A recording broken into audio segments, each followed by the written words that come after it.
फातिहा मनाते हैं, कभी गरीब नवाज की छठी है, तो कहीं गौसे आदम की 11वीं है, कहीं उर्से आला हजरत है, तो कहीं उर्से देवा है, कहीं 12वीं है। हम ये सब यादें मनाते हैं। क्या इस्लाम इन यादों को मनाने की हमें इजाजत देता है?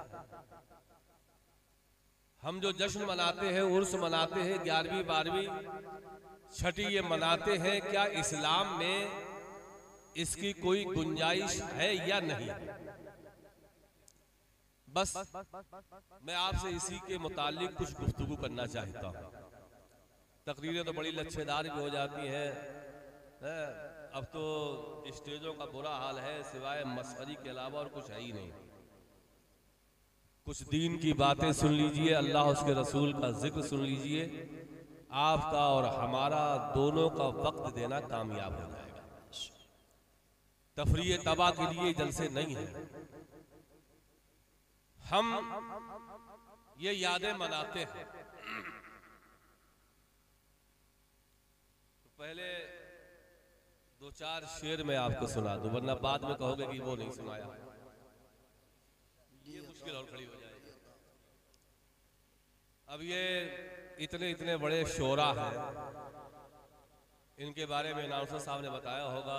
तूतिए नगमा सरा गुलशन इंदलीबे गुलशने बागे रिसालत बागे रजा, कोयल पपीहा, न जाने क्या क्या इनको अलकाब दे दिए होंगे कि इनकी आवाज़ कोयल जैसी है, इनका तरन्नुम देखो। मेरे पास ऐसा कोई मसला नहीं है। बस मैं अशार आप तक पहुंचाऊंगा, उन अशार पे गौर कीजिए। पहले मैं नाते नबी एक छंद सुनाता हूं आपको। छंद में स्पीड थोड़ी ज़्यादा है, थोड़ा जहन को हाजिर रखिएगा तो हो सकता आपके समझ में आ जाए। जरा मिलके आप कहते हैं सुभान अल्लाह। पहले भी आया है फसाना ला इलाहा का, पाए आ गया ज़माना ला इलाहा का। बेजुबान कंकरों की शीरी तहरीक से गूंज गया जग में तराना ला इलाहा। सुभान अल्लाह, सुभान अल्लाह। अब वो जैसा है उसे वैसे रहने दो, अब हम खुद ही एडजस्ट कर लेंगे जैसे बोलना है। पहले भी आया है फसाना ला इलाहा का, पाए आ गया ज़माना ला इलाहा का। बेजुबान कंकरों की शीरी तहरीक से गूंज गया जग में तराना ला इलाहा का। ये तो सारी कार का तुफैल है बाहर, जो पाई गए मुफ्त में खजाना ला इलाहा का। दुनिया से पहले जो लिखा गया अर्श पर आ गया वो कलमा पुराना ला इलाहा। सुभान अल्लाह, सुभान अल्लाह। दुनिया से पहले जो लिखा गया अर्श पर आ गया वो कलमा पुराना ला इलाहा का। लोक पर लोक नहीं स्वयं विधाता का, चैन जलवागर है हलीमा तोरी गोद में। कौन दो जग में है तुझसे बड़ा भगवा, भाग का दाता है हलीमा तोरी गोद में। ज्योतिमान दो जग जिन से बाहर है, स्वर्ग की किंदिल है हलीमा तोरी गोद में। जग जिसे चाहे और चाहे जगदीश भी, ऐसा मनोहारी है हलीमा तोरी गोद में। सुभान अल्लाह, सुभान अल्लाह। जग जिसे चाहे और चाहे जगदीश भी, ऐसा मनोहारी है हलीमा तोरी गोद में। दरूद पाक पढ़िए, अल्लाहुम्मा सल्ली अला सैयदना व मौलाना मुहम्मद व बारिक वसल्लम। सलातु व सलाम अलैका या रसूलल्लाह, सलातु व सलाम अलैका या हबीबल्लाह, व अला आलिका व सहाबिका या नूरल्लाह। इन्ना सफ़ा वल मरवता मिन शाइरिल्लाह। कुरान करीम में हमारा और आपका रब इरशाद फरमाता है, बेशक ये सफ़ा और मरवा की पहाड़ियाँ ये अल्लाह की निशानियाँ हैं। हज़रात, मक्का शरीफ में आप जाएं, हज करने के लिए कुछ लोग गए होंगे और देखा होगा कि 3 किलोमीटर के फासले पर 2 पहाड़ियाँ हैं। एक पहाड़ी का नाम सफ़ा है और एक पहाड़ी का नाम मरवा है। उन दोनों को कुरान करीम में हमारा रब इरशाद फरमा रहा है, इन्ना सफ़ा वल मरवता मिन शाइरिल्लाह। बेशक ये सफ़ा पहाड़ी और ये मरवा पहाड़ी ये दोनों अल्लाह की निशानियाँ हैं।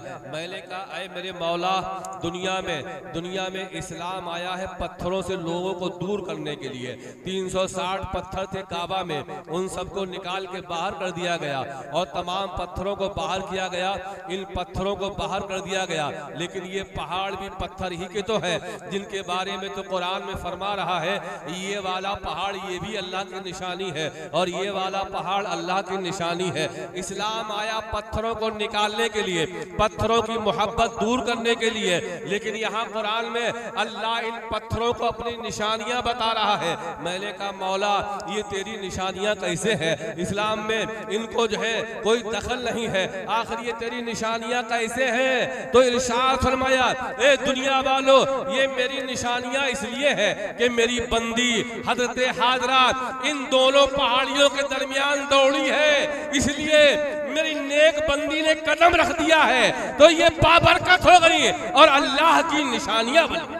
नारे तकबीर, नारे रिसालत, उलमा अहले सुन्नत, अल्लामा मौलाना मुफ्ती शमशाद अहमद साहब चतुर्वेदी। अब जितने हाजी जाते हैं उन हाजियों से कहा जाता है कि इन दोनों पहाड़ों के दरमियान दौड़ो, इसे बोला जाता सही करो। इन दोनों पहाड़ों के दरमियान दौड़ो। कहा मौला क्यों दौड़े? कहा इसलिए कि मेरी बंदी दौड़ी इसलिए दौड़ो। हजरात हज़रत हाजरा किस लिए दौड़ी थी आपने वाकयात में सुना होगा। इसलिए दौड़ी, कहते इस्माइल नबील्लाह को लेकर सफा पर ठहरी हुई हज़रत हाजरा, बच्चा जब प्यास से बिलखने लगा, माँ को तकलीफ हुई और दौड़ के नीचे आई, मरवा तक दौड़ के गई। फिर ये ख्याल आया कि बच्चे को कोई दरिंदा तकलीफ ना पहुंचा दे। फिर लौट के आई, बच्चे को देखा, फिर बच्चे की प्यास देखी, पहाड़ से नीचे उतरी, फिर भागी। फिर बच्चे का ख्याल आया तो फिर लौट के आई, 7 मरतबा चक्कर लगाए और जब 7वीं मरतबा लौट के आई तो देखा बेटे के एड़ियों के नीचे पानी बह रहा है। आपने फरमाया ज़म-ज़म, ठहर जा ठहर जा। बुखारी शरीफ की हदीस से मेरे आका फरमाते हैं अगर हमारी माँ हाजरा ये ना कहती ठहर जा तो ये ज़म-ज़म सारी दुनिया में फैल जाता। सुभान अल्लाह, सुभान अल्लाह भाई, सुभान अल्लाह। पानी रुक गया। हजरात अब जरा गौर करो, रब्बे कदीर ने इरशाद फरमाया ये मेरी निशानियां हैं।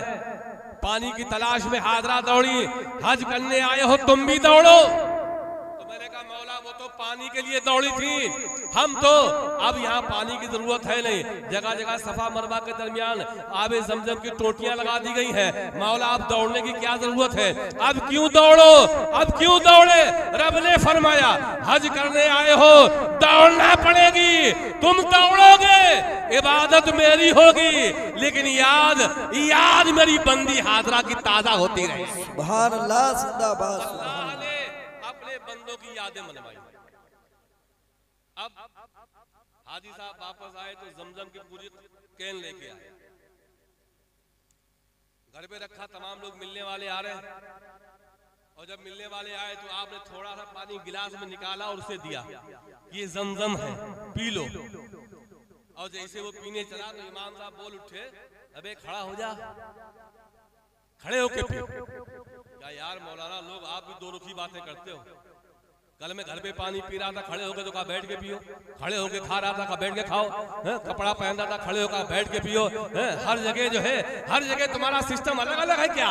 यहाँ जो है वहाँ कह रहे थे बैठ के पियो, और यहाँ जो हाजी साहब हज करके आए हैं तो ये मालदार है, इनकी ताजीम में कह रहे हो खड़े होके पियो, ये कौन सी बेतुकी बातें हैं? कहा खड़े होके पियो। कहा क्यों पिए? कहा इसलिए पियो, इस पानी को निस्बत एक नबी की एड़ियों से हो गई है, इसलिए बाबरकत हो गया है। अब इसे पियोगे तो खड़े होकर पीना पड़ेगा। सुभान अल्लाह, जिंदाबाद, जिंदाबाद। इसे खड़े होकर पिए तो जो पानी है इस्माइल ज़बीउल्लाह जो नबी है, रसूलुल्लाह के दादा है, उनकी एड़ियों से लग गया था, वो तो उसी टाइम खत्म हो गया। वो तो उसी वक्त लोगों ने पी लिया होगा। ये 4000 साल बाद भी उस पानी को पिए तो खड़े होकर पिए। अरे जिसमें एड़ियां लगी तो पानी बहुत पहले खत्म हो गया, अब इसको पीने की जरूरत क्या है? कहा बस मामला यही है, जिस पानी में एड़ियां लगी थी आज वाला पानी उसी पानी से जुड़ा हुआ है, इसलिए ये भी बाबरकत है। सुभान अल्लाह जिंदाबाद सुभान अल्लाह। बस यही सिलसिला कि हम मुरीद होते हैं, शजरा पढ़ो तो इतना लंबा, ये उनके पीर, ये उनके पीर, ये उनके पीर, ये उनके पीर, ये उनके पीर, ये उनके पीर, ये गौस के पीर, फिर गौस से आदम से अली मुर्तदा से रसूल कायनात तक ये सिलसिला चलता है। का कहो रसूलुल्लाह के हाथ में दामन अपना हाथ दिया या गौसे आदम के हाथ में हाथ दिया, वजह क्या है? मसला यही है, हम उस हाथ को थाम रहे हैं जो हाथ रसूल कायनात तक पहुंच रहा है। सुभान अल्लाह जिंदाबाद सुभान।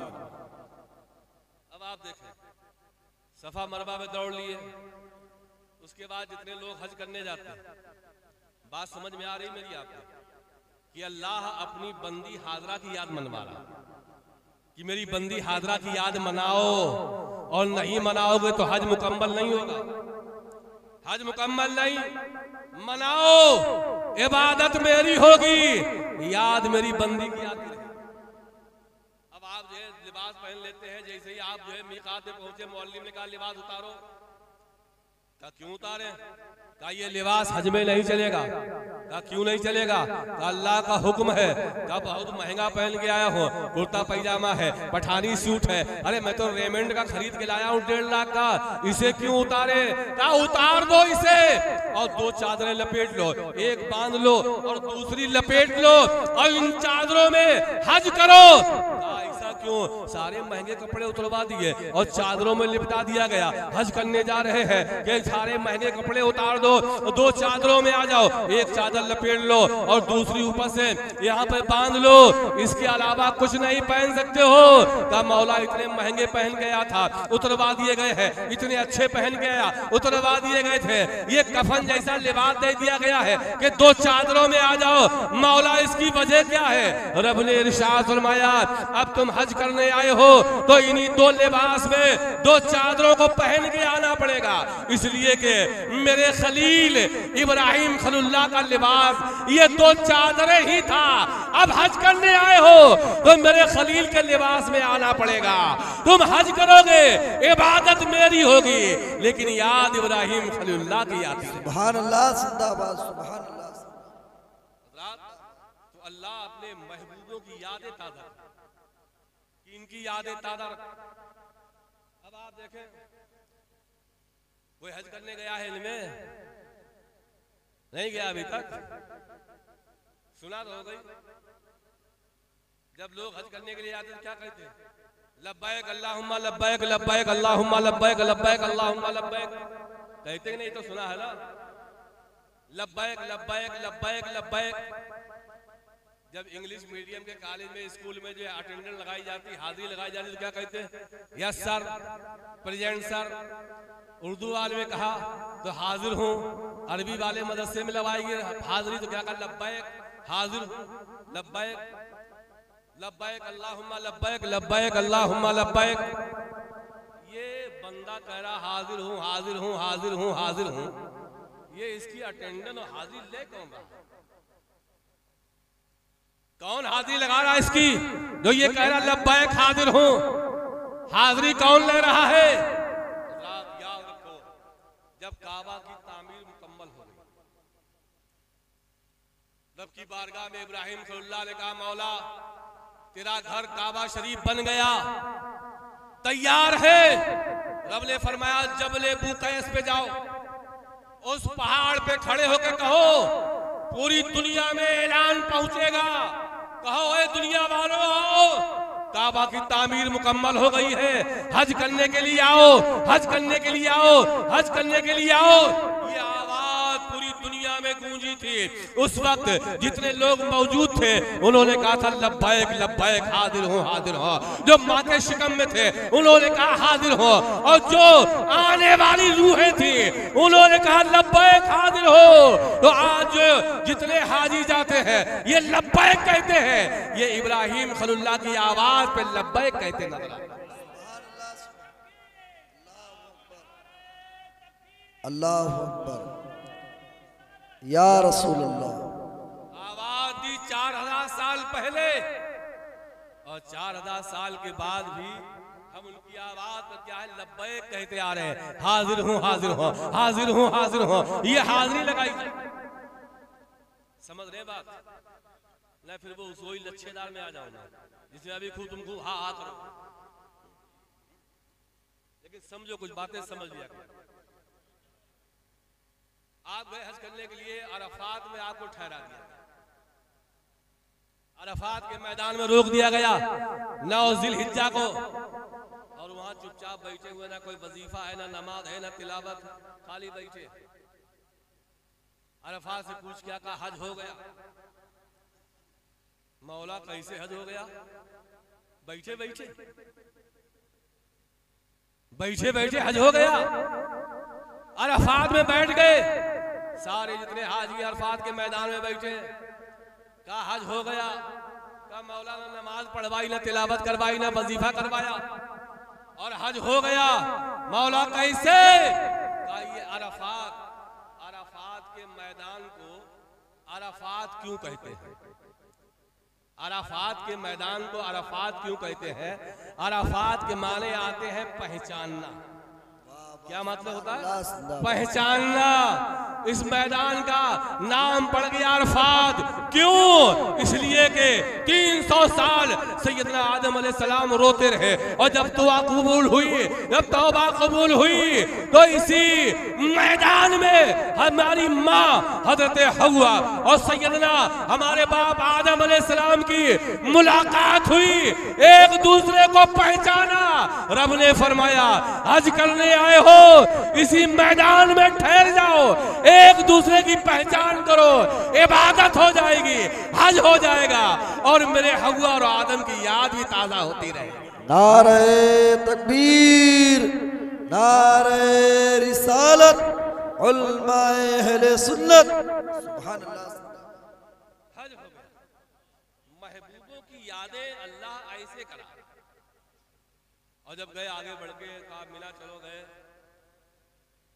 दुलवाने का मारो, शैतान के कंकरियां मारो, छोटा वाला, उससे बड़ा वाला, सबसे बड़ा वाला, 3 शैतान, उनके कंकरियां मारो। रब ने फरमाया इनके कंकरियां मारो। कहा मौला क्यों मारे? कहा हमारे इब्राहिम ने कंकरियां मारी इसलिए मारो। कहा मौला वो तो नबी थे, उन्होंने शैतान को देख लिया था, और शैतान को देख के उन्होंने कंकरियां मारी थी। हम तो उम्मती हैं, हमें तो नजर ही नहीं आता शैतान है कहाँ। कहा जहां पे उन्होंने मारी थी वहीं मारो। कहा वो निशान क्या है? कहा ये जो पिलर बने हुए हैं, इन पिलरों पे मारो, पिलर बने हुए। तो मैंने कहा मौला उन्होंने शैतान के मारी और हम इस कंक्रीट के मारे। ये मोरम गिट्टी सरिया सीमेंट की बने हुए पुतले हैं, दीवारें हैं, इनके मारे। कहां? इन्हीं के मारो। तो एक हाजी साहब बोले हम तो जूता चप्पल मारेंगे। तो मौलवी ने कहा क्यों मारोगे? कहा कंकरियां क्यों मारी जाती है? कहा कंकरियां इसलिए मारी जाती है ताकि शैतान को जलील किया जाए, उसे जलील किया जाए। तो कहा जूता चप्पल में ज्यादा जिल्लत है, इसलिए जूता चप्पल मारेंगे तो और ज्यादा सवाब मिलेगा। मौलवी ने कहा नहीं, कंकरियां ही मारना पड़ेंगे। कहा नहीं, जूता चप्पल मारूंगा। कहा कंकरियां मारो। कहा मौला क्यों? कंकरियां क्यों मारे? अरे जूता चप्पल मार दे। कहा नहीं नहीं, मेरे इब्राहिम ने कंकरियां ही मारी थी, इसलिए कयामत तक आने वाले हाजियों को कंकरियां ही मारना पड़ेंगी। तुम कंकरियां मारोगे, इबादत मेरी होगी और याद मेरे इब्राहिम खलीलुल्लाह की। सुभान अल्लाह, जिंदाबाद भाई, सुभान अल्लाह, जिंदाबाद।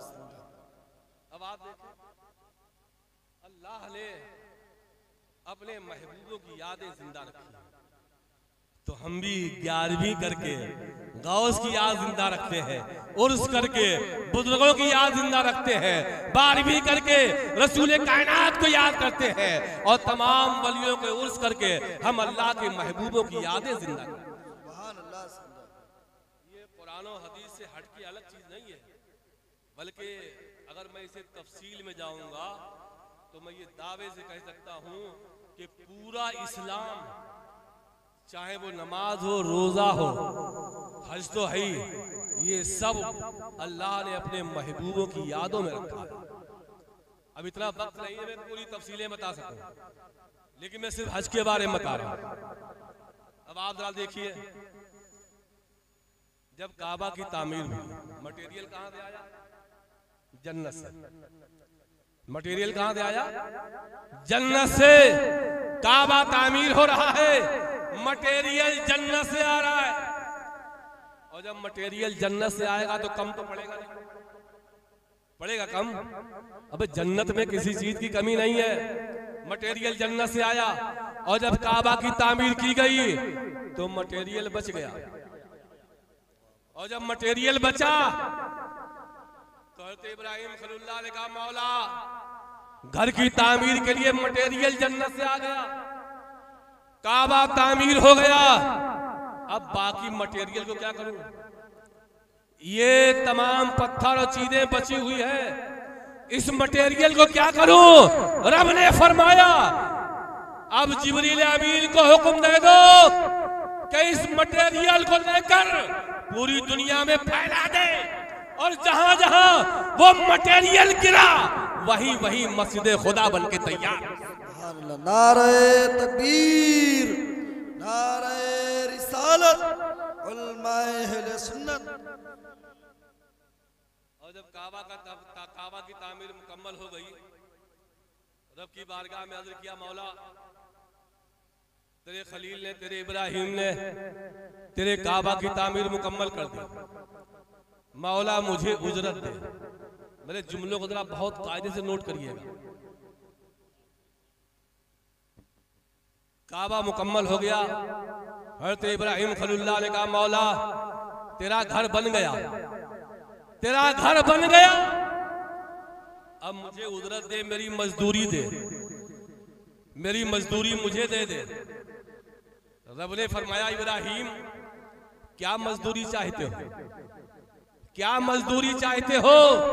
कहा, मौला मेरी औलाद मुसलमान रहे और हमेशा मुसलमान रहे, मैं ये चाहता हूँ, लेकिन सबसे बड़ी मेरी मजदूरी ये है, उजरत ये है, ए मेरे परवरदिगार, नबी आखिरुल ज़मा जनाबे मुहम्मदुर रसूलुल्लाह सल्लल्लाहु अलैहि वसल्लम को मेरी औलाद में पैदा फरमा दे। सुभान अल्लाह सुभान अल्लाह। जिस पत्थर पे खड़े होकर के आपने ये दुआ मांगी, नबी की मीलाद पढ़ी, पत्थर मोम बन गया, आपके पैर के निशान उसमें उभरे, और पैरों के निशान जो उभरे तो कुरान ने क्या फरमाया, बत्तखिज़ू मिन मकाम इब्राहीम मुसल्ला। आपने काबा की तस्वीर तो देखी है ना, काबा की तस्वीर तो देखी है, काबा के बगल में गोल सा गुम्बद छोटा सा बना हुआ, वो तो काबा है। इस गुम्बद में क्या है? इस गुम्बद में क्या है? तो वही पत्थर जिस पर इब्राहिम खलीलुल्लाह के निशाने कदम है, उसी पत्थर को उस गुम्बद के अंदर रख दिया गया, उस गुम्बद के अंदर वही पत्थर रखा गया। अब सारे हाजियों को यह हुक्म दिया गया, वत्तखिज़ू मिन मकाम इब्राहीम मुसल्ला, ए हाजियों हज करने आए हो, हज करने आए हो, काबा का तवाफ कर लो, लेकिन 2 रकात नमाज नफल इसी निशाने कदम के सामने पढ़ो। तुम्हारा चेहरा किधर हो? इब्राहिम खलीलुल्लाह के जिसमें निशान पड़ गए पत्थर पे, उधर चेहरा करो, 2 रकात नमाज पढ़ो, इबादत अल्लाह की होगी, लेकिन याद इब्राहिम खलीलुल्लाह की जिंदा। अब कोई भी देवबंदी वहाबी वहां नहीं कहेगा, यहाँ तो कह देगा ये शिरक है, बिद्दत है, गुनाह है, पाप है, और वहां उसी पत्थर के सामने सजदा करके आता है जिसपे नबी के कदम के निशान है। कुरान ने हुक्म दिया कितना बड़ा टीका लगा के आओ, कितना ऊंचा पैजम्मा बना के आओ, लेकिन जब काबा में आओगे तवाफ करोगे तो इसी के सामने 2 रकात नमाज नफल तुम्हें पढ़ना पड़ेगा। ये अल्लाह ने अपने महबूबों की यादें ऐसे जिंदा रखी हैं। सैयदना गौसे आदम जिलानी महबूब सुबहानी रदी अल्लाह ताला अन्हु, अल्लाह ने इन्हें कितना अजीम मकाम दिया है, इनकी बुलंदी क्या है। आपकी दाई माँ एक दिन आपके पास हाजिर हुए, इरशाद फरमाया अब्दुल कादिर जिलानी, जब मैं बचपन में तुम्हें दूध पिलाती थी, जब बचपन में तुम्हें गोद खिलाती थी, जब तुम्हें झूला झिलाती थी, जब तुम्हें लोरियां देती थी, ए अब्दुल कादिर तुम उस वक्त अचानक गायब हो जाते थे और सूरज के पीछे जाके छुप जाते। अब यहाँ पे थोड़ा ज़हन को हाजिर कीजिए, क्या फरमाती हैं कि मेरी गोद से अचानक गायब होते थे और सूरज के पीछे छुप जाते थे। चांद के पीछे नहीं, मंगल के पीछे नहीं, बुध के पीछे नहीं, शुक्र के पीछे नहीं, शनि के पीछे नहीं, राहु के पीछे नहीं, केतु के पीछे नहीं। जितने भी ग्रह हैं, जितने भी ग्रह हैं उसमें किसी ग्रह के पीछे नहीं। कहां छुपते थे? सिर्फ सूरज के पीछे। बचपन में सूरज के पीछे छुप जाते थे। तो मैंने कहा हुजूर मामला क्या है? अरे चांद के पीछे छुप जाते, मंगल ग्रह के पीछे छुप जाते, शुक्र ग्रह के पीछे छुप जाते, बृहस्पति के पीछे छुप जाते, अरे और बुलंदी पे जाते तो राहु केतु के पीछे छुप जाते, सूरज के पीछे क्यों छुप गए? मेरी समझ में ये औकात के बाद जुबान खामोश। गौसे आदम ने ये फरमाया होगा कि लोग आगे चंद्रयान बना करके चंद्रमा पे चले जाएंगे, मंगलयान बना के मंगल पे चले जाएंगे, और यान बना करके दूसरे ग्रहों पे चले जाएंगे, लेकिन किसी के बाप में ये दम नहीं है कि सूरज पे जाए। तो दुनिया वालों को गौसे आदम ने दिखा दिया कि देखो नबी के लाल का कारनामा ये है कि सूरज सबसे गर्म है और उसी के पीछे गौसे आदम जाके छुप रहे। नारे तकबीर, नारे रिसालत, शाने गौसे आदम, सुभान अल्लाह। फरमाया ऐ गौसे आदम अब्दुल कादिर, तब छोटे थे तो बचपन में गोद से उड़ के चले जाते थे, सूरज के पीछे छुप जाते थे। अब आप जवानी आ गई है, गौसे आदम अब मुझे दिखा दो, वही कारनामा दिखा दो, सूरज के पीछे छुप जाओ। तो गौसे आदम ने इरशाद फरमाया ए मेरी दाई माँ, वो मेरा बचपन था, वो मेरा बचपन था जो सूरज के पीछे छुप जाते थे। ये गौस की जवानी है, अब सूरज के पीछे मैं छुप नहीं सकता हूँ, बल्कि सैकड़ों सूरज मेरे अंदर छुप जाए। वाह वाह जिंदाबाद, सुभान अल्लाह।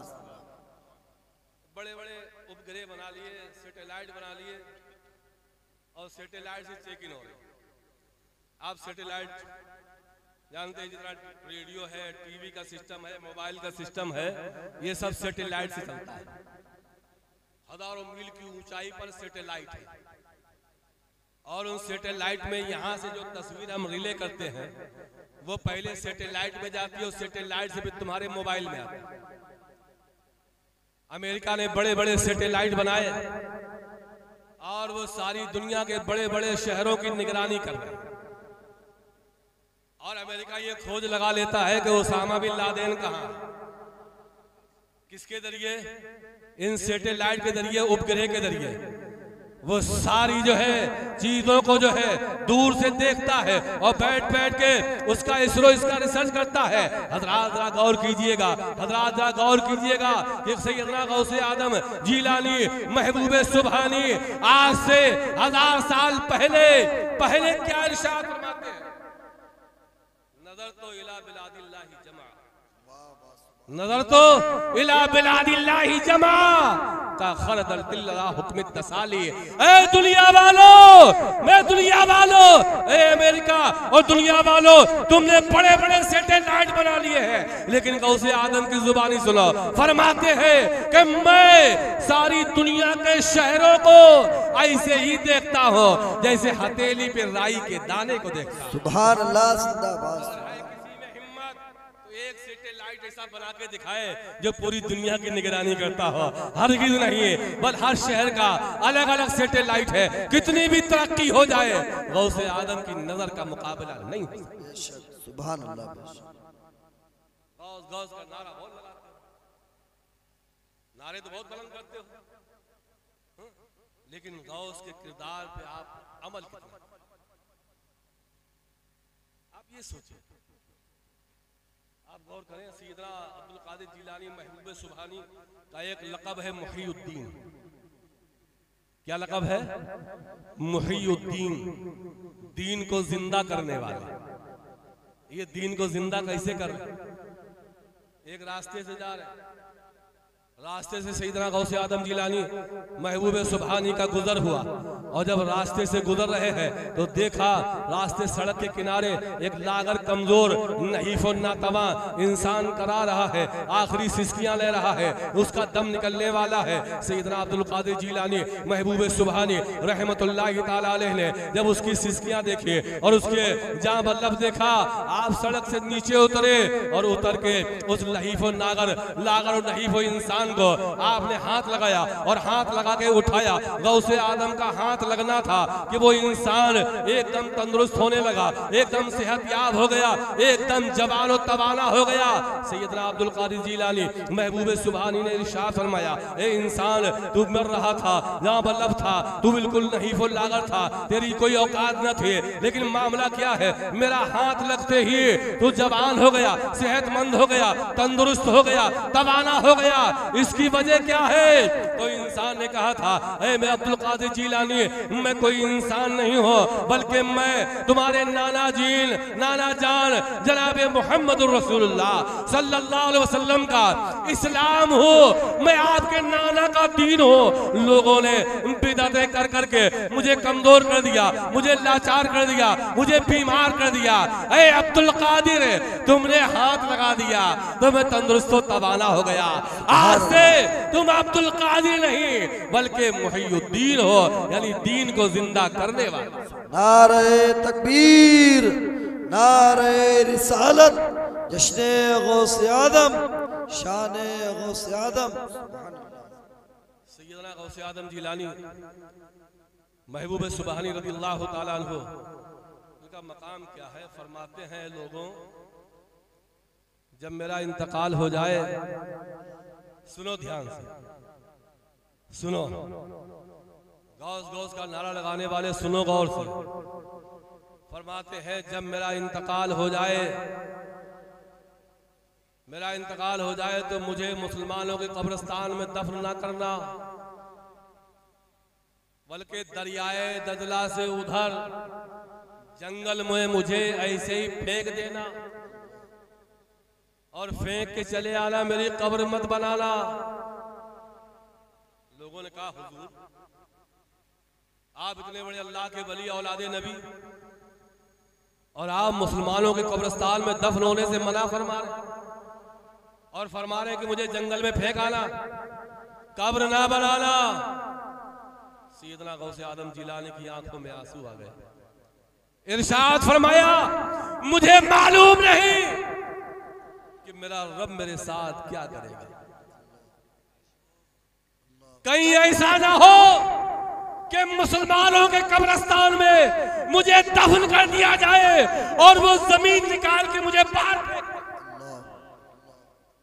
मुझे वहां की मिट्टी कबूल ना करे, मुझे बाहर फेंक दे। और मैं इसलिए कह रहा हूं कि मुझे जंगल में डाल देना, हो सकता है वहां की मिट्टी कबूल ना करे, मुझे छोड़ के चले आना, मुझे चील कौवे खा के खत्म कर देंगे। मुझे डर ये है कि मुझे रब की बारगाह में किस मुंह से हाजिरी दूंगा और क्या अपने नाना जान को मुंह दिखाऊंगा। इतने बड़े वली वो क्या कह रहे हैं कि मुझे मुसलमानों के कब्रिस्तान में दफन न करना। यहाँ छोटी सी चौपतिया पढ़ ली तो ये समझते हैं जन्नत हमारी बपौती हो गई। इतनी आसान है जन्नत, इतनी आसान है जन्नत का ठेका तुम्हारे पास है, कुछ मौलवियों ने ले रखा है। इन्हें चूम लो तो जन्नती, इन्हें देख लो तो जन्नती, इन्हें छू लो तो जन्नती, यहाँ हाजिरी दे दो तो जन्नती, यहाँ चले जाओ तो जन्नती, ये कर लो तो जन्नती, ऐसा करो तो जन्नती, ये कर लो तो जन्नती, भला पीर के जूते देख लो तो जन्नती, उनका दामन छू लो तो जन्नती, इन्हें शायद टच कर लो तो जन्नती, इन्हें ऐसा कर लो तो जन्नती। अरे जन्नत तेरी पकड़ती है क्या? इतनी आसान है जन्नत, इतनी आसान है।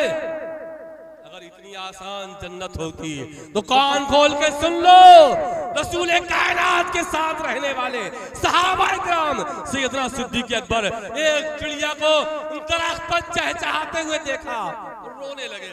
इतना रोए कि आपकी दाढ़ी मुबारक तर हो गई। इरशाद फरमाते तूबल लक, ऐ चिड़िया तुझे मुबारक हो, तुझे मुबारक हो, चहचहा रही है, रब की तस्बीह कर रही है। अरे तू तो चिड़िया है, मर के फना हो जाएगी। मुझे पता नहीं है कि कब्र में और मैदान महशर में मेरा हाल क्या हो। जब ये सहाबा इकराम जो नबी के हाथ पर बैत है, जो नबी के पीछे नमाज़ें पढ़ रहे, वो थरथरा रहे हैं, घबरा रहे अल्लाह के खौफ से। यहाँ मिनटों सेकंडों में जन्नत बांट दी जाती है। ये कर लो जन्नती, वो कर लो जन्नती, ये कर लो जन्नती, ऐसा कर लो जन्नती, ऐसा कर लो जन्नती। याद रखो, इस्लाम को छोड़ोगे, नमाज रोजा हज ज़कात छोड़ोगे, जन्नत तुम्हें कोई दिला नहीं सकता। डाल दिए जाओगे जहन्नम में, सैकड़ों साल हजारों साल जलने के बाद अगर रसूल का करम हो गया तो भले निकाल लिए जाओ ईमान की बुनियाद, लेकिन सदा जरूर मिलेगी। इसलिए जन्नत किसी की बपौती नहीं है और ना किसी का ठेका है। जो रसूलुल्लाह ने फरमा दिया उस पर अमल करोगे तो जन्नत आसान है। इन सबके चक्कर में मत पड़ना। अब तो बाकायदा नाटक चालू, नाटक चालू, ऐसे ऐसे कसीदे पढ़ते हैं लोग। अरे उतना ही कहो कि जितना शरीयत ने तुम्हें इजाजत दी, उस दायरे में रहकर लोगों को फजाइल सुना सुना के जो है बिल्कुल आमाल से दूर कर दिया। कलमा शरीफ पढ़ लीजिए, ला इलाहा इल्लल्लाह मुहम्मदुर रसूलुल्लाह। सैयदना गौसे आज़म जिलानी महबूब सुब्हानी रज़ियल्लाहु तआला अन्हु की बारगाह में एक चोर आया और उसने कहा हुजूर में मुरीद होना चाहता हूं। सैयदना गौसे आज़म ने फरमाया आजा। सामने आके बैठ गया। उधर से चोर ने हाथ बढ़ाया, इधर से गौसे आदम ने हाथ बढ़ाया। गौसे आदम ने हाथ बढ़ाया, चोर ने अपना हाथ खींच लिया। जब चोर ने हाथ खींचा तो फरमाया क्या मुरीद नहीं होना है? कहा नहीं सरकार, मुरीद तो होना, लेकिन मेरी दो शर्तें हैं। अजीब आदमी है, यहाँ शर्त मुरीद होना है या शर्तें लगाना आया? चल जा यहाँ से। कहा नहीं सरकार, मुरीद भी आप ही से होंगे और शर्तें भी मानना पड़े। क्या अच्छा बता शर्त क्या है? कहा देखो ना तो चोरी छोड़ेंगे और ना नमाज पढ़ेंगे। तो उसने कहा हालते गौसे आदम ने फरमाया नालायक कहीं के, ये शरीयत की खिलाफ वर्जी है, हरगिज़ मुरीद नहीं करूंगा। कहा हुजूर हजारों चोरों, जानियों, डाकुओं को अपने दामन में समेट लिया, एक और चोर दामन में ले लीजिए। आपने फरमाया तू शर्तें नालायक गलत लगा रहा कि ना तो नमाज पढ़ेंगे और ना चोरी छोड़ेंगे। ये शरीयत में दोनों जुर्म है। हम तेरी शरीयत मानने को हम तेरी शर्तें मानने को तैयार नहीं। कहा हुजूर आपको अपने पीर का वास्ता, आपको अपनी माँ हजरत फातिमा उम्मुल खैर का वास्ता, आप शर्तें भी मान लीजिए और मुरीद भी कर लीजिए। तो सैयदना गौसे आदम ने फरमाया चल तेरी शर्तें तो मैं नहीं कबूल करता हूँ, लेकिन तू बता। अच्छा फरमाया अगर तेरी दो शर्तें हैं तो एक शर्त मेरी है। कहा अच्छा गौसे आदम आपकी एक शर्त? अरे आप 1000 शर्त बताएं, हम 1000 मानेंगे। कहा नहीं सिर्फ एक मान ले, फिर देखना आगे क्या होता। फरमाया कि मेरी शर्त यह है कि जब भी अजान का वक्त हो, जहां भी हो, वहीं अजान देना। सुभान अल्लाह। बस इतनी सी बात, अजान देना है ना? कहा बस इतनी सी बात, इतनी सी बात है कि अजान देना है। कहा ठीक है। मुरीद होके घर आ गया और बीवी से कहा मैं गौसे आदम से मुरीद होके आया हूँ और उनसे जो है कंप्रोमाइज मैंने कर लिया, मुआहदा कर लिया है कि बस अजान के वक्त हमें अजान देना है और कोई काम छोड़ना नहीं है, चोरी धर्राटे से करूंगा, सारे काम जो है करूंगा। उन्होंने कहा ठीक है, अच्छा देखो ये गौसे आदम से कंप्रोमाइज करके आए हो। अब जैसे ही घर पे आया, जोहर का वक्त आया, उसने जोहर की अजान दी, असर का वक्त आया, असर की अजान दी, मगरिब का वक्त आया, मगरिब की अजान दी और 4 दिन हो गए। घर में जैसे ही वक्त हो अजान देना शुरू कर दे। बीवी थक गई, कहा अजान बहुत देते हो, नमाज बिल्कुल नहीं पढ़ोगे, खाली अजान से काम चल जाएगा, अजान ही देते रहोगे। कहा मैंने यही तो कंप्रोमाइज किया है। कहा ज्यादा अजान देने का शौक है तो जाओ मस्जिद में मुअज्जिन हो जाओ और वहीं अजान दो। कहा ये तो हम नहीं कर पाएंगे। अजान देता रहा। अब घर में सारा माल खत्म हो गया। बीवी ने कहा कुछ कमा के लाओ, कुछ तो लेके आओ, ये बच्चे क्या खाएंगे, ये घर वाले क्या खाएंगे, इनके लिए तो इंतजाम करो। उसने कहा अच्छा ठीक है, मैं तो चोर हूँ और चोरी ही करके लाता हूँ। और रात के सन्नाटे में घर से निकला और जो है पूरे बगदाद में घूमता रहा। एक महल को देखा, उसकी दीवार पे रस्सी फेंकी और फेंक कर दीवार के क्रॉस करके अंदर महल में उतर गया।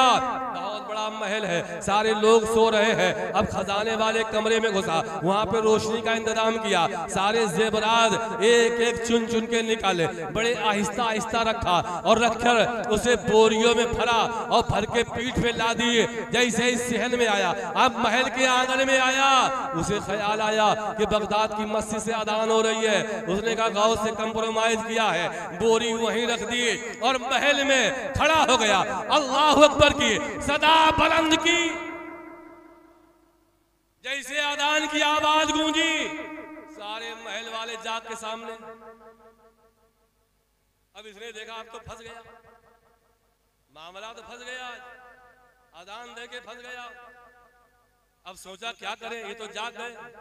कहा जब तक ये वुजू कर रहे हैं, इधर उधर वुजू करेंगे, तब तक 2 रकात पढ़ लेता हूँ, चुपके से बोरी उठाऊंगा निकल जाऊंगा। यही सोच के 2 रकात नमाज की नियत कर ली, पढ़ने लगा और जैसे ही पढ़ के फारिग हुआ, देखा पीछे पूरी सफ लगी, पूरी सफ लगी हुई है। महल वालों ने कहा हुजूर तकबीर कहूं तो जमात कर दीजिए। क्या आवे तुझे तकबीर की पड़ी, मैं तो चोर हूं। कहा नहीं हुजूर आप चोर नहीं हैं, मैं मानने के लिए तैयार नहीं हूं। इधर ये मामला चल रहा और उधर गौसे आदम अपने मुरीदों में बैठे मुस्कुरा रहे। सुभान अल्लाह, जिंदाबाद। मुरीदों ने कहा हुजूर आप मुस्कुरा रहे, मामला क्या है? कहा अजान का कंप्रोमाइज करके जो उस दिन चोर आया था फंस गया। कहा हुजूर फंस गया तो निकालेंगे भी तो आप ही तो निकालेंगे। अब वो घर वाले कहने लगे हुजूर, आगे लोग आए, कोई हाथ चूम रहा, कोई होंठ चूम रहा, कोई पेशानी चूम रहा, कोई पैर चूम रहा। कहा हुजूर आप तो अल्लाह के वली है, हुजूर आप अल्लाह के वली है। कहा मैं वली नहीं हूं, मैं चोर हूं। कहा नहीं हुजूर आप चोर नहीं है, आप चोर नहीं है, हमारी किस्मत संभालने आए हैं, हम नमाज पढ़ेंगे तो आपकी इमामत। वाह वाह, जिंदाबाद। अब ये बेचारा थक गया। क्या अच्छा कह लो तकबीर, कहो तकबीर। तकबीर भी नमाज पढ़ा, नमाज पढ़ा के सलाम फेरा, सारे महल के लोग आ गए। फिर हाथों को बोसा दिया, कदमों को बोसा दिया। क्या हुजूर हमारे लिए दुआ फरमा दे। कहा मैं हुजूर नहीं चोर हूं। और तुम्हें यकीन नहीं आता है, तुम्हें यकीन नहीं आता है तो सुनो सुनो। मैं देखो तुमने तुम्हारे मकान में चोरी की है, ये देखो फला जेवर है, ये देखो फला जेवर है, ये देखो फला जेवर है, ये देखो फला जेवर है, ये तुम्हारा है कि नहीं? कहा हुजूर है तो हमारा, आप चोर नहीं है, आप अपनी विलायत को ये चोरी से छुपा रहे हैं, चोरी से छुपा रहे हो, के बली हो। हाथ करके खड़ा हो गया गौसे आदम के दरबार की जानिब। कहा हुजूर मैं मान गया, मैं मान गया, मैं मान गया।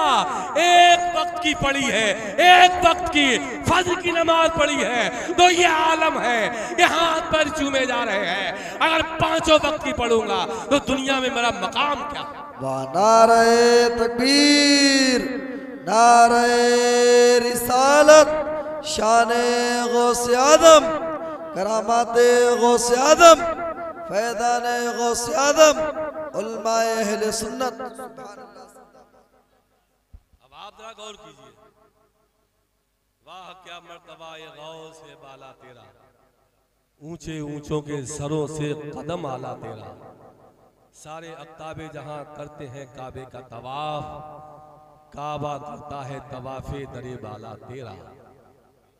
आला हजरत फरमाते हैं, ये है सैयदना गौसे आदम। एक दफे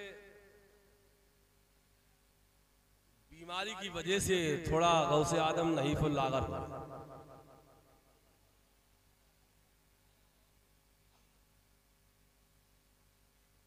ये चाय जो है कभी कभी ट्रेन छुड़वा दे, बस छुड़वा दे, प्लेन छुड़वा दे। ये चाय ऐसी चीज है, भाई चाय पी लो तब तक ट्रेन निकल गई। अरे रुक जाओ, बस तो खड़ी है, पता चला चाय पीने के बस निकल गई। अब ये चाय जो है आपकी तकरीर छुड़वा देगी। दरूद पाक पढ़ लिया, अल्लाहुम्मा सल्ली अला सय्यिदना व मौलाना मुहम्मद व बारिक वसल्लिम, सलातु व सलाम अलैका या रसूलल्लाह, सलातु व सलाम अलैका या नबी अल्लाह, व अला आलिका व सहाबिका या नूरल्लाह। ज़रा कह दो सुभान अल्लाह, सुभान अल्लाह, सुभान अल्लाह। अब जो बाकी रह गए भाई साहब मेरे बाद में पिला दीजिएगा, बस 10 मिनट और की आपकी खिदमत में, सिर्फ 10 मिनट दे दीजिए, 10 मिनट दे दो। सलाम के बाद आप लोग इनकी चाय और बिस्कुट जरूर पी के खा के जाइएगा, ठीक है ना? चलो बेकार नहीं होगी, मैंने वादा ले लिया इन लोगों से, ना आपकी चाय बर्बाद होगी ना बिस्कुट। थोड़ी देर रुक जाओ, 10 मिनट सलाम हो जाए फिर पिला दीजिएगा। दरूद पाक पढ़िए, अल्लाहुम्मा सल्ली अला सय्यदना व मौलाना मुहम्मद व बारिक वसल्लिम, सलातु व सलाम अलैका या रसूलल्लाह व अला आलिका व सहाबिका या नूरल्लाह। लंबी उम्र हो गई सैयदना गौसे आदम की। आपके एक मुरीद आए, कहा हुजूर आपको बीमारी है और फला जगह बहुत माहिर हकीम है, आप हुक्म दे तो उन्हें दिखा दे। कहा ठीक है। वो आपके मुरीद गए और मुरीद ने वहां कहा जाकर के कि मेरे शेख सैयदना अब्दुल कादिर जीलानी महबूब सुभानी अलील है और उनका कोई नुस्खा तजवीज कर दो, आप बहुत बड़े हाकिम हैं। तो उसने कहा ठीक है, तो कल जो है सैयदना गौसे आदम का पेशाब लेकर के एक बोतल में आना। आज नहीं टेस्ट होते, खून का टेस्ट हो, शुगर का टेस्ट हो, का टेस्ट होते हैं, पेशाब के भी टेस्ट होते हैं, लेटरिन के भी टेस्ट होते हैं, तमाम टेस्टिंग होती है। उस वक्त हकीम ने कहा कि गौसे आदम के पेशाब को लेके आना और मैं उसे चेक करूंगा और बता दूंगा कि उन्हें मर्ज क्या है। उस मुरीद ने कहा हुजूर पेशाब दे दे और मैं उसे टेस्ट कराऊंगा, आपके मर्ज की शनाख्त हो जाएगी, मर्ज का पता चल जाएगा। गौसे आदम ने एक शीशी में आपने पेशाब भर के दे दिया और कहा जाओ इसे हकीम को ले जाकर दिखा दो। अब जैसे ही वो मुरीद हकीम के पास वो पेशाब की बोतल लेके गया, उसके सामने रखी, कहा ये हमारे शेख सैयदना अब्दुल कादिर जीलानी महबूब सुभानी का पेशाब है। उसने वो बोतल उठाई और बोतल उठाने के बाद उसे देखा और देखता जा रहा था, देखता जा रहा था और कहता जा रहा था ला इलाहा इल्लल्लाह मुहम्मदुर रसूलुल्लाह। जिसकी पेशाब में इतनी चमक हो तो वो जात कितनी आला होगी, और जिसके वो नवासे हैं उनकी जात कितनी बुलंदो बाला होगी। मैं तौबा करता हूँ और मजहब इस्लाम को कबूल करता हूँ। एक हाकिम, एक हकीम नहीं, उसके साथ 400 लोगों ने गौसे आदम की पेशाब को देखकर कलमा पढ़ा। सुभान अल्लाह। गौसे आदम जीलानी महबूब सुभान, अल्लाह ने इन्हें ये मकाम अता फरमाया। जानते हो जानते हो ये गौसे आदम को मकाम कैसे मिला? आप सोचते खाली मैंने 11वीं मना ली, एक डेग पकवा दी, फातिहा करा ली, काम हो गया। ये डेग वेग से काम नहीं चलेगा। सैयदना गौसे आदम जिलानी महबूब सुभानी बगदाद के मदरसे से फारिग हुए और फारिग होकर जंगल में निकल गए। जंगल में 40 साल तक रहे। खाने की जगह दरख्तों की पत्तियां खाई और उन पत्तियों की वजह से, खाने से आपका चेहरे का रंग हरा हरा। 40 साल तक अपने रब को ढूंढते तलाश करते, इबादत और रियादत करते रहे। और 40 साल के बाद रब ने कहा जाओ अब तुम्हें तबलीग करना है, तब जाकर के ये मकाम मिला। तुम समझते हो 11 आने की फातिहा में काम चल जाएगा? गौसे आदम की करामतें बहुत सुनते हो। गौसे आदम का किरदार भी पढ़ लिया करो, गौसे आदम के बजाय भी पढ़ लिया करो, उनकी रियादत और इबादत को भी देखो। 40 साल तक जंगलों में भटकते रहे तो अल्लाह ने उन्हें जो है गौसे आदम बना दिया। अब तुम्हारा काम ये है, ये खाली नारा लगा लिया, या 11वीं का टाइम आ गया तो 11वीं के महीने में थोड़ी फातिहा दिला दी, या हक गौस या गौस का नारा लगा दिया और सोच रहे काम चल जाएंगे। नहीं नहीं मेरे भाइयों, इनसे मोहब्बत करने का मतलब ये है कि गौस को मानो और गौस की भी मानो, तब तो पक्का सच्चे मानने वाले होंगे। वरना ये ढोल पीटने से कोई फायदा नहीं है। बस मैं आपसे इतना अर्ज करना चाहता हूँ, ये किनके शहजादे हैं? ये बिनते रसूल फातिमा ज़हरा रज़ी अल्लाह तआला अन्हा के शहजादे हैं। सैयदना गौसे आदम जिलानी महबूब सुभानी जब आपका आखिरी वक्त आया सैयदना बिनते रसूल फातिमा ज़हरा का, तो बच्चों को नहला रही है, नया लिबास पहना रही है, नए कपड़े पहना रही, उनके बालों में कंघियां कर रही है। इतने में सैयदना अली मुर्तदा आ गए, इरशाद फरमाया ये बिनते रसूल फातिमा ये क्या कर रही हो?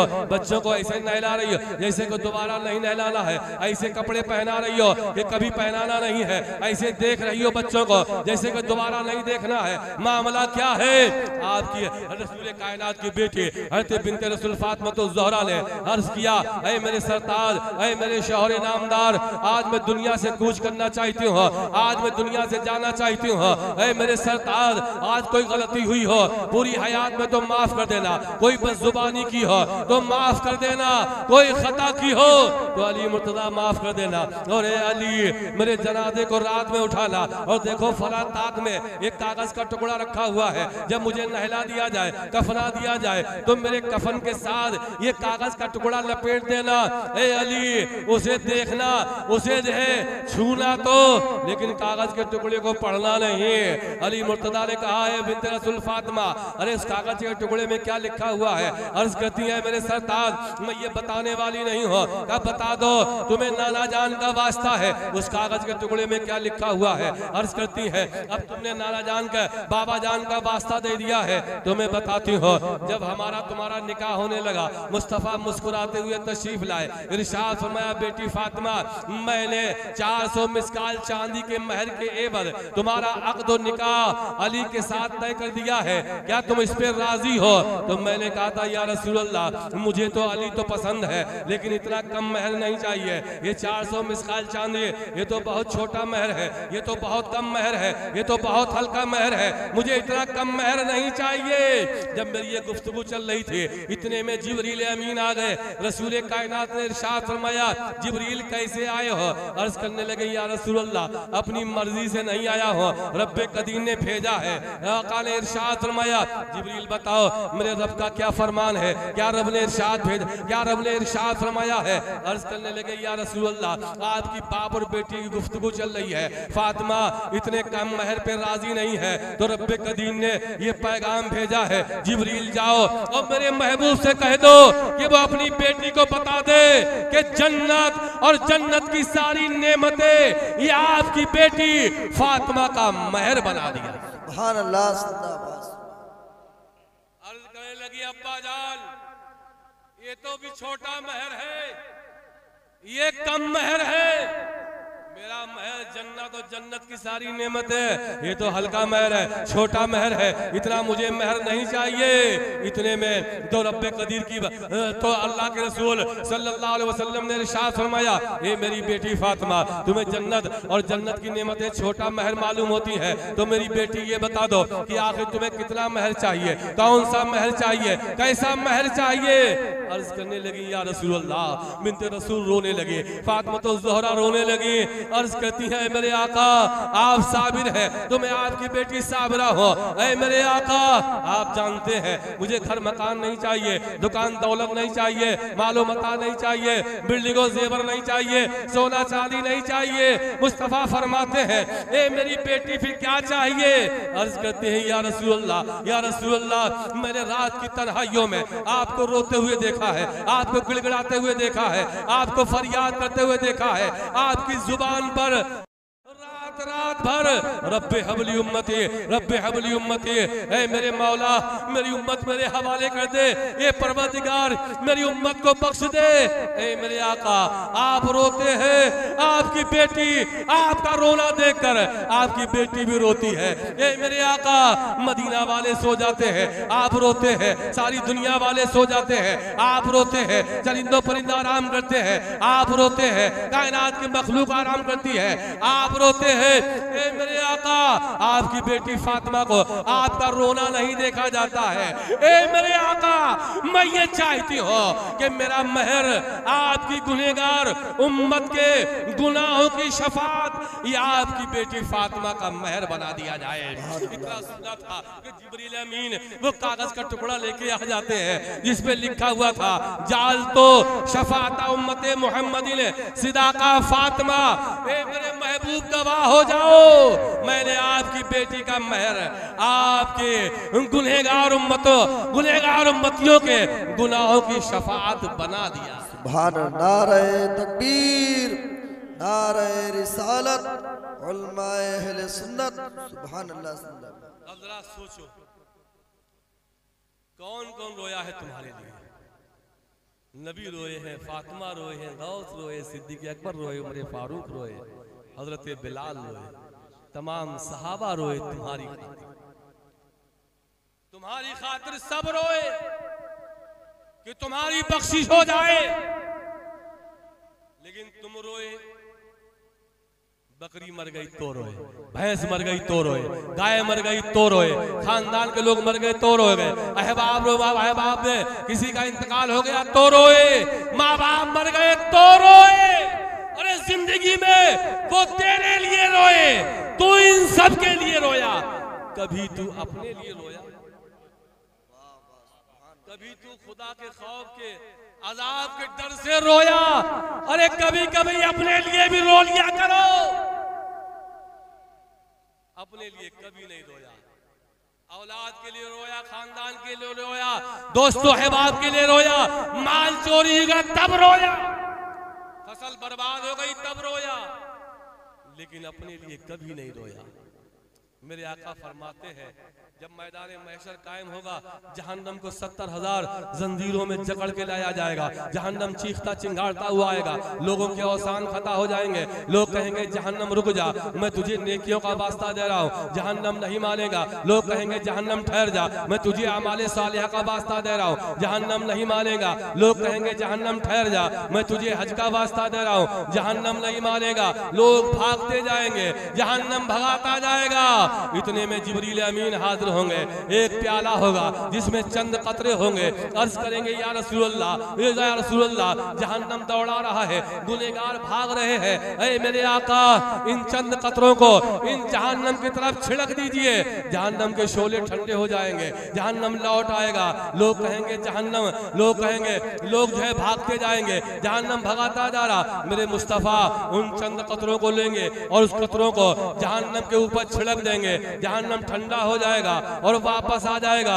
मेरे मुस्तफ़ा इरशाद फरमाएंगे जिब्राइल गुनहगार वास्ता दे रहे थे हज का, जहन्नम नहीं माना। गुनहगार दुआएं दे रहे थे नेकियों के, जहन्नम नहीं माना। गुनहगार वास्ता दे रहे थे आमाले सालिहा का, जहन्नम नहीं माना। ए जिब्रील अमीन, इन चंद कतरे पानी में क्या असर था कि जहन्नम के भड़कते हुए शोले बुझ गए हैं। जिब्रील अमीन अर्ज करेंगे या रसूल अल्लाह, या रसूल अल्लाह, ये प्याले में पानी ना था। या रसूल अल्लाह, ये प्याले में पानी नहीं था। ऐ मेरे आका, ये प्याले में पानी नहीं था, ये आपके गुनहगार उम्मत के गुनाहों के आंसू थे जो रब के खौफ से रोया करते थे। उनके आंसू रब को इतने पसंद आ गए हैं कि उन आंसुओं से आज जहन्नम बुझता जा रहा है। सुभान अल्लाह, जिंदाबाद। समझ के शाने करीमी ने चुन लिए कतरे गिरे जो चंद अरके इनफियार। खुदा के खौफ से अगर मुसल्ले पे चंद आंसू गिर गए तो मैदान महशर में ये आंसू मोती बन के चमकते नजर आए।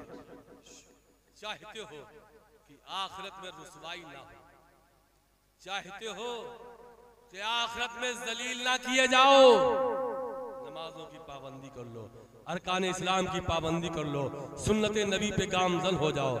दौलत रहे ना रहे, ईमान की दौलत, आमाल की दौलत हमेशा सलामत रहे, और ये सलामत रहेगी तो सब कुछ तुम्हारे हिस्से में है। अस्तगफिरुल्लाह रब्बी मिन कुल्ले ज़म्बिन व अतूबु इलैह, ला इलाहा इल्लल्लाह मुहम्मदुर रसूलुल्लाह। अस्सलामु अलैकुम व रहमतुल्लाहि व बरकातहू।